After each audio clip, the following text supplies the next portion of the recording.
bringing clinics at your doorstep. Yes, you heard it right. Now, many times there are practical aspects of certain important topics which usually you do not have the opportunity to go and have the first-hand experience. So here I am, Dr. Manisha Budhiraja, an ENT specialist and your ENT mentor, in this effort starting this series for you to bring these practical aspects to you so that you can understand these topics better, which will help you not only in answering the questions well, also in becoming a good doctor. So we have done in great detail already in our Marrow lectures how to read the pure tone audiometry. So this first session today deals with some practical aspects of pure tone audiometry and masking. These are usually the questions that you keep repeatedly asking me. So let's start right away. Here you go. So here I am showing you a very basic model of the audiometer, how the audiometer looks like. So here we are seeing that there are three sections. The first section is of the frequency. The frequency can be increased or it can be decreased, and we can see here this. Yes, here it is mentioned as 1. This is the first section of the frequency. So this is the 1000 hertz that is being tested. This can be increased further to 1.5 to 3 accordingly, and it can also be decreased. So since in this test we test pure tones means we are testing specific frequencies. This test is known as pure tone audiometry. We are not giving a mixture of frequencies. We are testing one particular frequency, either of 250 or 500 or 1000 hertz at a particular time. So this is one question that you asked me, that why is it known as pure tone, and this is another question that is asked in your exam. The second section that we are seeing here is of the loudness. This loudness is mentioned as decibel here. Again, we can increase it or we can decrease it, and this is shown as the middle section here. This is the loudness that is here mentioned as 105. We can decrease it. Yes, see, I have decreased it till 70 now. And the third thing that we are seeing here is 00. What is that? That is the masking. That is the masking level sound, which we can increase as, yes, now I have increased it to 20 decibel, and this is R. What is R? R is that right now the right ear is being tested. So this is how the basic audiometer looks like. So in this, whenever I am giving a particular frequency, so in this patient I am giving a 1000 frequency at suppose 30 decibel loudness. 30 decibel loudness. So if the patient responds, so if the patient responds to this sound, I know that he is hearing a 30 decibel loudness already. So is his hearing better than 30 decibel, or is his hearing how much better than 30 decibel? To know that, what I will do is I will decrease the loudness to 20 decibel. So does he also hear at 20 decibel? No, suppose it does not hear at 20 decibel, it means that his hearing is in between 20 decibel to 30 decibel. He is not hearing 20 decibel, but he is hearing a 30 decibel sound. So now what I am going to do is I am going to increase the loudness. We can increase the loudness in 5 decibel step. So I have increased to 25 decibel. He responds. So which means that his hearing is at 25 decibel. At 1000 hertz, he starts hearing when the loudness is 25 decibel. So at 1000 hertz, his threshold of hearing is 25 decibel. So this I am going to test 3 times to confirm that yes, I have got the correct value. This is what is known as the 10 down and 5 up procedure, because I am reducing the loudness of sound by 10 decibel till the patient does not hear, and then I increase the loudness by 5 decibel steps till the patient starts hearing. So the patient is made to sit in that room, which is the soundproof room, and that is covered with a glass window here. The audiologist sits here and gives the sound through the audiometer to the patient. And this, what we are seeing here, are the headphones. These are the headphones. The headphones are for testing the air conduction.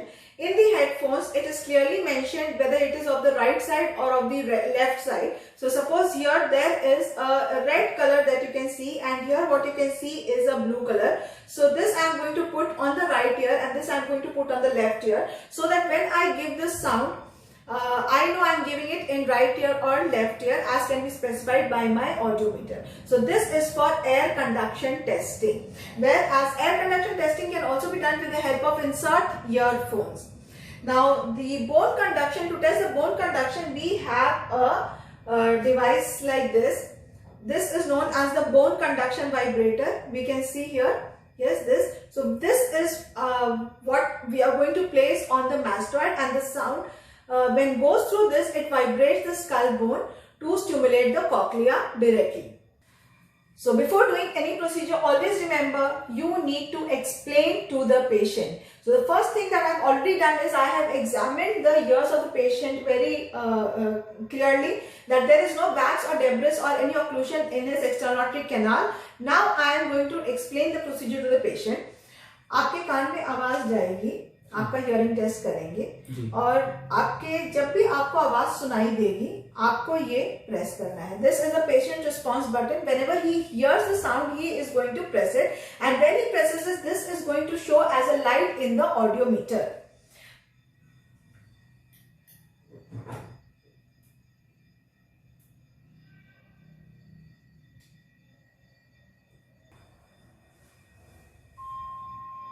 क्या आपको ये आवाज सुनाई दे रही है? जी ma'am, ऐसी आवाज सुनाई देगी. So now I am going to place it quickly. I am going to check which one is the right. So this is the red ear. I can see right. So this one is for the right ear. I will place it very carefully so that the pinna does not get folded and does not occlude the external auditory canal. So this is how I am going to place it for air conduction. We are always going to start with the better ear first. And once we are done with the better ear, then we are going to do the worst ear. For bone conduction, let us quickly see how we are going to place the bone conductor vibrator. So to place the bone conductor vibrator, we have to place this vibrator on the mastoid. So I am going to see the area of the mastoid which is free of hair, and I can also give the sound and see which is the most sensitive area where the patient is hearing the best, and I am going to put the vibrator there, and the other side I am going to place like this. So let us have a look how it looks when you see. And yes, this vibrator should not be touching the pinna. Yes, so we can see it here again clearly how we are placing the vibrator. So now let us see quickly how we do masking and what is masking. The first thing that we need to know in masking is that why do we mask? Yes, now suppose I am giving a sound in the patient in the right ear. Will this patient hear only in the right ear, or is there a possibility that that sound can go also to the left ear? So suppose there is any sound, the sound is coming from here or here. Do we hear it from both the ears, or we hear it only from that particular ear? Yes, we hear it from both the ears. But do we come to know whether it is coming from the right side or from the left side? Yes, we come to know. How do we know that? Yes, because from whichever side it is coming, it is louder in that particular ear. Does it mean that we hear it only from that ear? No, it is louder in that particular ear. So it becomes less louder in the other ear. Why does this happen? Yes, because while getting transmitted from one ear to the other ear, there is a loss of around 40 decibel. Which means if there is a sound of 50 decibel which is coming from my right side, I will hear the sound, if my ears are perfect, as 50 decibel in the right ear. Whereas I am also going to hear the same sound in the left ear but not as the same loudness. While this sound was getting transmitted from the right to the left ear, there will be a loss of 40 decibel loudness in that particular sound, and the same 50 decibel sound when it comes to my left ear is now left as only 10 decibel, and I will hear only this sound as 10 decibel in my left ear. So suppose in my right ear there is a hearing loss of 50 decibel. So when a 50 decibel sound is given in the right ear, my right ear is not going to sense it because in the right ear there is a hearing loss of 50 decibel. But this sound will get transferred to the left ear, and the left ear will hear the sound, though it is hearing at only 10 decibel. But the left ear is going to hear the sound. The patient will respond, and what I will mention it in the audiometer as I give the 50 decibel sound in the right ear, patient is responding. Patient has not responded from the right ear, patient has responded from the left ear, but I do not know. I just know when the patient presses the switch, he has heard the sound. So So this is going to give me a false result. That is why whenever we are testing the worst ear, so this is the second thing that is asked in your exam. First is, why is masking done? Yes, why is masking done? So that that when we are testing one year, we are getting the pure result of that particular year. The other year has not contributed in that test at all. The second thing that we need to know is, which year do we need to mask?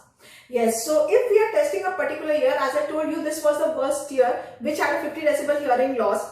Because my other year was better, that is why it responded. If that was also having a hearing loss of more than 50 decibel, it would definitely not respond to a 10 decibel sound, which means that only the better ear can contribute in the test of hearing when we are testing the worst ear. That is why, which is the ear that we mask always? Yes, it is the better ear that we mask always, because we do not want the better ear to contribute in the test of hearing when we are testing the worst ear. Now the third thing that we need to know is that when are we going to mask? Yes, so when we are doing the air conduction. Now suppose I am doing the air conduction in this patient. So yes, this is the right ear, this is the left ear. So suppose the right ear is the worst ear here. I know that any sound which is louder than 40 decibel will get transmitted from the right ear to the left ear and it will be heard. And the left ear is the better ear, so the better ear will respond even when this ear is not hearing. Okay, so when do we do masking? So since we know that the interaural attenuation is 40 decibel. What's the meaning of interaural attenuation? It means the loss of sound that occurs when the sound goes from one ear to the other ear. That is around 40 decibel. So whenever I am giving in the worst ear a sound more than 40 decibel, suppose 50 decibel or 60 decibel, I know that this sound is going to go to the other ear, and if the other ear is good enough, it is going to pick it up. So that is when I am going to mask in air conduction. So in air conduction, we are going to mask only if the sound that I am going to give in the worst ear is more than 40 decibel. Whereas in bone conduction, we know that when we keep the bone vibrated, the skull vibrates and both the cochlea get stimulated. So whenever I am testing the worst ear bone conduction, I always mask the better ear. So how do I mask? Yes, that is another thing that you ask me, that how do we mask? Yes, so in air conduction, that is easy for you to understand, that I am giving the test tone here. Test tone, this is the worst ear, I am giving the test tone here, and the better ear, this is the better ear. So here I am going to give a sound. Okay, so what are the sounds that we can use for masking? So whenever I am masking the better ear, I can either give a broadband noise, that is known as white noise. It contains equal amounts of all frequencies. The better is narrowband noise. What is narrowband noise? Narrowband noise is that whichever particular frequency I am testing, I will the masking sound will be 100 to 200 above it and 100 to 200 below it. Now let us see, when we do the bone conduction, how do we mask? Yes, this is one thing which you do not understand, and it is so simple. Masking is always given in the air conduction through the headphone. So suppose this is the right ear where the bone conduction I need to test. So what I am going to do is, yes, this air conduction headphone, I am going to just replace it in front of the pinna, and now this is the bone conductor vibrator. The bone conductor vibrator I am going to place over the area of the mastoid, and the other ear and the other, as I have already shown you. So now let us look. Yes. So now when I give the bone conduction sound here, and this is the better ear, every bone conduction sound that I am going to test in the right ear, I am going to give a masking sound in the left ear through the air conduction headphone. So the masking sound is always in the air conduction headphone, so that the complete conductive as well as the sensorial pathway, the whole of the ear is completely masked. So this is what is very, very simple, but since you have never seen it and you never get an opportunity to go and see it, you do not understand. Though these are some questions which are asked very, very frequently from you and which you should know. Yes, why do we mask? When do we mask? Which year do we mask? Why is the pure tone known as pure tone audiometry? And yes, when you have seen it, how it is done, whether it is done with the vibrator, whether it is done with the headphone, where the vibrator is placed, and yes, here we are doing the air conduction testing with the headphone, but we can also do it with the insert earphones which are placed inside the ear. I hope this session was of use to you and you benefited through it. So happy learning, keep learning, keep growing.